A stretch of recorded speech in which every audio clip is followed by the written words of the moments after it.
قاری خلیل رحمان صاحب جو ہے نا, خلیل رحمان نام ہے نا ان کو, جو ٹی وی میں آتے تھے, خلیل الرحمان صاحب نام میں اس لیے لے رہا ہوں کہ انہوں نے میرا نام لے کے بہت بدتمیزی سے رد کیا, ورنہ میں ان کا کبھی نام نہیں لیتا, ہمیشہ احترام سے بات کرتا تھا. ابھی ان کا ایک کلپ آیا ہے, میرے اس کلپ کے ساتھ وہ ان کا کلپ چلا دینا, کوئی مجھے نہیں پتا وہ کلپ کہاں گیا, میں نے خود سنا ہے. میرے پہ بڑا طنز مارا ہے انہوں نے کہ اس مفتی کو شادیوں کے علاوہ کچھ نہیں آتا, ان کو چاہیے صرف شادیوں پہ بیان کیا کریں.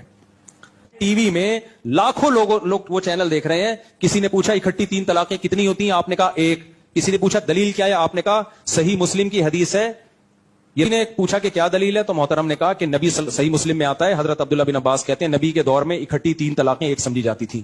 میرا قاری صاحب سے سوال ہے کہ حضرت مجھے تو صرف شادیاں آتی ہیں, آپ کو شادیوں کے علاوہ بہت کچھ آتا ہے نا, تو آپ سے میرا مطالبہ ہے کہ صحیح مسلم میں اگر کوئی ایک ایسی حدیث دکھا دیں جس میں آتا ہو کہ نبی کے دور میں اکٹھی 3 طلاقیں ایک ہوتی تھیں, تو جو سزا آپ دینا چاہیں نا میں اس کے لیے تیار ہوں. ایسی کوئی حدیث اس کائنات میں موجود نہیں ہے. یہ جو ہے میں آپ کو صرف آپ کی مترجم کتابوں سے اس لیے تاکہ آپ کو یہ نہ کہہ دے کہ شاید اہل حدیث طالب علم نے ترجمہ صحیح نہیں کیا. یہ میرے ہاتھ میں آپ کے تبلیغی جماعت کے امیر پالن پوری صاحب جو ہیں, یہ مولانا محمد پالن حقانی گجراتی جو ہیں, ان کی کتاب ہے شریعت یا جہالت. اب لیجئے صحیح مسلم ہے, اور یہ ترجمہ میں 2 مکتبہ فکر سے پیش کروں گا, ایک بریلوی مکتبہ فکر سے اور ایک دیوبندی, کیونکہ دونوں حنفی ہیں, دونوں حنفی مکتبہ فکر ہیں. یہ میرے ہاتھ میں شرح مسلم سعیدی ہے, مسلم شریف کی شرح ہے. مولانا غلام رسول سعیدی بریلوی ہیں, اور یہ صحیح مسلم کا باب ہے, باب و طلاق کی 3 طلاقوں کا بیان. اور یہ حدیث ہے, اور اس کے اندر یہ ترجمہ ہے. پہلے میں دیوبندی مکتبہ فکر سے یہ ترجمہ نقل کر دیتا ہوں کہ یکبارگی 3 طلاقیں نبی صلی اللہ علیہ وسلم کے دور, نبی علیہ السلام کے دور میں جو اسلام تکمیل, اسلام کے نزول کا تکمیل کا دور ہے, 3 طلاقیں ایک شمار ہوتی تھی. ان طلاقوں کو ایک قرار کی کہاں دیا جا رہا ہے؟ عہد نبوی کے اندر یکبارگی 3 طلاقیں. کوئی کہہ دے گا یکبارگی کہاں ہے, کٹھی کہاں ہے؟ لیجئے یہ آپ کے پالن حقانی صاحب دیوبندی عالم جو ہیں, تبلیغی جماعت کے ذمہ دار جو ہے نا, یہ وہ ترجمہ کر رہے ہیں. میں انہی کا ترجمہ پڑھ دیتا ہوں.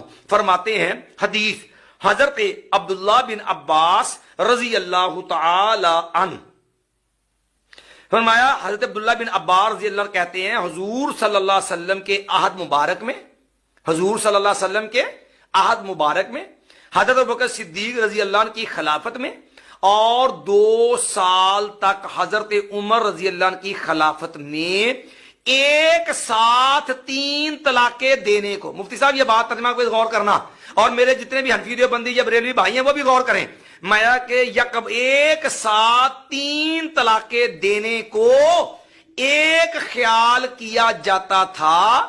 اس کے بعد حضرت عمر رضی اللہ عنہ نے کہا جس کام میں لوگوں کو تاخیر کرنی چاہیے تھی وہ اس میں جلدی کرنے لگ گئے, تو ہم کیوں نہ اس کو نافذ کر دیں. چنانچہ حضرت عمر نے نافذ کر دیا کہ یکبارگی 3 طلاقیں نبی علیہ السلام کے دور میں بھی 3 ایک, سیدنا ابوبکر صدیق کے پورے دور خلافت میں 3 ایک, سیدنا عمر رضی اللہ عنہ کے دور کے ابتدائی 2 سال. مفتی صاحب 2 چیزیں حل ہو گئی, نبی علیہ السلام کے نزدیک بھی 3 طلاقیں کٹھی ایک شمار ہوتی ہیں, اور صحابہ اکرام کا اجماع بھی ثابت ہو گیا کہ پورا نبی علیہ السلام کا زمانہ اور اس کے بعد پورا عہد صدیقی اور 2 سال عہد فاروقی, یہ صحابہ اکرام کا اجماع ہے کہ یکبارگی 3 طلاقیں ایک ہوتی ہیں. نبی سے, قرآن سے, اجماع صحابہ سے میں نے مسئلہ واضح کر دیا. آقا علیہ الصلوۃ والسلام کے زمانہ اقدس میں, سیدنا صدیق اکبر کے زمانہ اقدس میں, اور سیدنا فاروق اعظم رضی اللہ تعالیٰ عنہ کے اوائل ابتدائی دور خلافت میں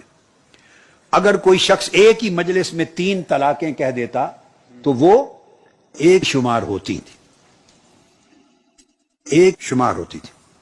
سیدنا فاروق اعظم رضی اللہ تعالیٰ عنہ کے عہد خلافت کے ابتدائی حصے میں بھی ایسا ہی تھا, اور آقا علیہ السلام کے زمانے اقدس سے ہی تھا.